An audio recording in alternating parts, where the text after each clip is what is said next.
ऊंचाहार रायबरेली। लोकसभा चुनाव में मतदान की तिथि ज्यों-ज्यों नजदीक आती जा रही है, त्यों-त्यों नेताओं की जुबान में तल्खी आ रही है। बुधवार को कांग्रेस की राष्ट्रीय महासचिव प्रियंका गांधी ने रायबरेली से भाजपा उम्मीदवार पर व्यक्तिगत हमला किया।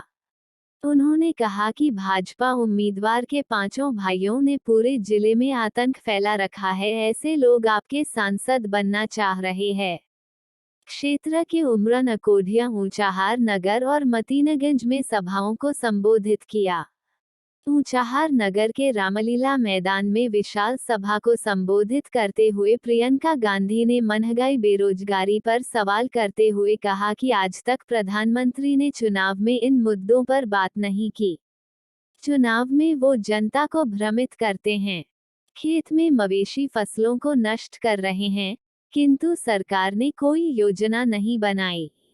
जबकि छत्तीसगढ़ में जब कांग्रेस सरकार थी तो मवेशियों को संरक्षित करने से लेकर गौशालों में रोजगार का सृजन किया गया और उसमें महिलाओं को शामिल करके उन्हें स्वावलंबी बनाया गया था।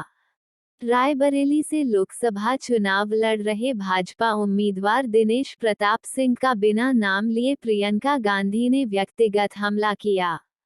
उन्होंने कहा कि भाजपा उम्मीदवार के पांचों भाइयों ने पूरे जिले में आतंक फैला रखा है। भाजपा उम्मीदवार और उनके भाई गरीबों की जमीन पर कब्जा करते हैं, ग्राम प्रधानों को, कोटेदारों को धमकाते हैं।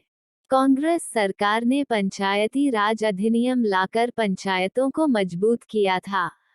आज पंचायतों के प्रधान भाजपा उम्मीदवार की धमकियों से परेशान है। ऐसे लोग आपके सांसद बनना चाहते हैं। उन्होंने कहा कि आपकी सांसद सोनिया गांधी थी, हमेशा आप लोगों से झुककर मिली है। प्रियंका गांधी ने कहा कि जब मेरे पिता प्रधानमंत्री थे तो उनके सलाहकार उनको रोक देते थे कि ये आप गलत कर रहे हो। रात में मेरे पिता उन बातों पर चिंतन करते थे। आज प्रधानमंत्री का उनके सलाहकारों में इतना खौफ है कि कोई उनको सही सलाह तक देने की हिम्मत नहीं करता। हमारी आंगनबाड़ी की महिलाएं, आशा बहुएं जब अपने मानदेय बढ़ाने के लिए लखनऊ में धरना देती हैं, तो उन पर लाठियां बरसाई जाती है और उन्हें देशद्रोही कानून में फंसाया जाता है। अंत में उन्होंने राहुल गांधी को भारी समर्थन देने की अपील करते हुए कहा कि कांग्रेस सरकार आई तो आपको रोजगार, महिलाओं के खातों में धनराशि, कृषि उपकरणों से जीएसटी खत्म करने जैसा काम करेगी। सभा का संयोजन पूर्व विधायक कुंवर अजय पाल सिंह ने किया था।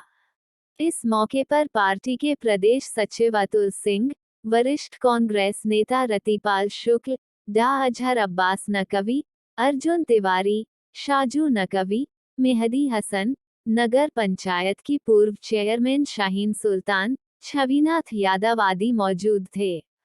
रायबरेली ऊंचाहार से सागर तिवारी की रिपोर्ट। और योगी जी की रही है प्रदेश में, नतीजा क्या रहा? 45 सालों में सबसे ज्यादा बेरोजगारी आज हमारे देश में है। 70 करोड़ लोग बेरोजगार हैं। 30 लाख सरकारी पद खाली पड़े हुए हैं। मेरी बहनें महंगाई का सामना नहीं कर पा रही हैं।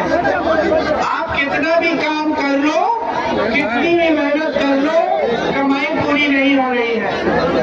परिवार में 2-2, 3-3 लोग भी मजदूरी कर ले, काम कर ले, खेती कर ले, फिर भी कमाई नहीं हो रही है।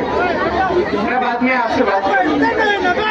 तो परिस्थितियां क्या है आज ये है कि जो नीति मोदी जी ने बनाई है वो सब बड़े बड़े उद्योगपतियों, खरबपतियों के लिए बनाई है। आज अगर आप इतनी महंगाई का सामना कर रही हैं, खेती में कमाई नहीं हो रही है, बेरोजगारी इतनी बढ़ रही है, इसकी वजह है सरकार जब सही नीति बनाती है, जब सरकार की नियत ठीक होती है तो बहुत तरक्की हो जाती है। मैं अभी अपनी गाड़ी में एक लिस्ट पढ़ रही थी कि कि क्या क्या काम यहाँ ऑडियो लेवल चेक कर, ऑडियो लेवल चेक कर। सरकार के जब कितने काम हुए, जैसे आपके क्षेत्र में NTPC, गंगा का ब्रिज, डिस्प्ले में ऑडियो लेवल ठीक है। पूरे रायबरेली में हाँ, तो अपने कैमरे के लेफ्ट साइड में बंदे को साइड करके बात कर दें। बिजली की लाइन, रेल का ट्रेन के लिए, ये सारी चीजें यहाँ पे लगाई गई और इनसे आपको सुविधा हुई, सड़कें बनी, पानी की सुविधा हुई, तमाम ऐसी चीजें, पाठशालाएं, कॉलेज, एम्स, अस्पताल, ये सारी चीजें। तो जब सरकार की नीयत ठीक होती है तो नीति भी सही होती है। तो मोदी जी की नीयत क्या है?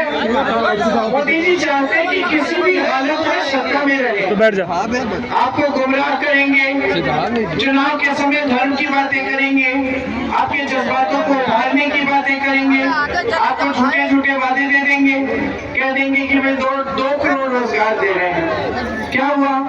70 करोड़ बेरोजगार खड़े हुए देश में। उन्होंने कहा था आपके बैंक के खाते में 15 लाख रुपए दिलवाएंगे।